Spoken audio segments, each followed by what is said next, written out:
Apple is a company that doesn't have the most resources of everybody in the world.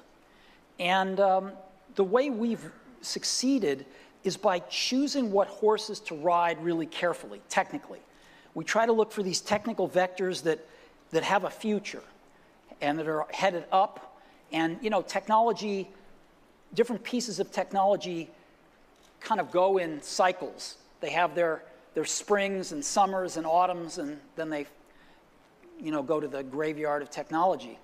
And so we try to pick things that are in their springs. And if you choose wisely, you can save yourself an enormous amount of work versus trying to do everything. And you can really put energy into making those new emerging technologies be great on your platform, rather than just okay because you're spreading yourself too thin. So we have a history of doing that. As an example, we went from the 5-inch floppy disk to the 3.5-inch floppy disk with the Mac. Before other people, right? We were the first to do that. We made the 3.5-inch floppy disk popular. Sony invented it, and we put it in the first products. And there were some good reasons we did that. We got rid of the floppy disk altogether in 1998 with the first iMac.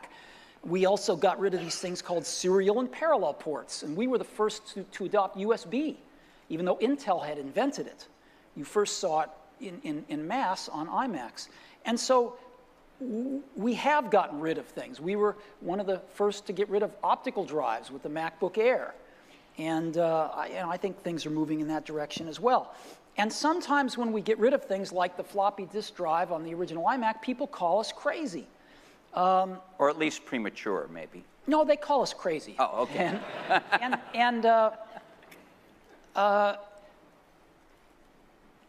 But sometimes you just have to pick the things that look like they're going to be the right horses to ride going forward. And what if people say, you know, the iPad is crippled in this respect? Well, I'd say two things. Number one, things are packages of emphasis. Some things are emphasized in a product, some things are not done as well in a product, some things are chosen not to be done at all in a product. And so different people make different choices. And if the market tells us we're making the wrong choices, we listen to the market. I mean, we're just people running this company. We're trying to make great products for people. And so we have at least the courage of our convictions to say, we don't think this is part of what makes a great product. We're going to leave it out.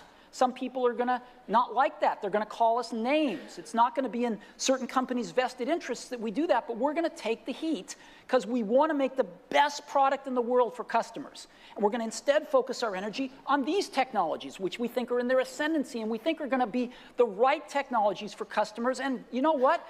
They're paying us to make those choices. That's what a lot of customers pay us to do, is to try to make the best products we can. And if we succeed, they'll buy them. And if we don't, they won't. And it'll all work itself out.